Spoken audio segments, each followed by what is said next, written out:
Buenos dias. There is a dad who is on viral because of something that he dropped in the family group chat. I get it. And his daughter posted it online, and I'm reading it, and he is now my hero. I think it's funny that she felt the need to post it online because I feel like she thinks that he's in the wrong. Oh, it's hilarious. When siding with him. So, he texted his true feelings about group chat and his role in the group chat, and this is what he wrote.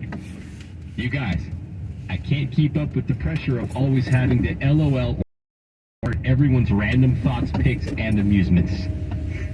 Therefore, for all future texts, I love them, I laugh at them, sometimes even out loud, or like them, unless it's bad, then I dislike them in perpetuity.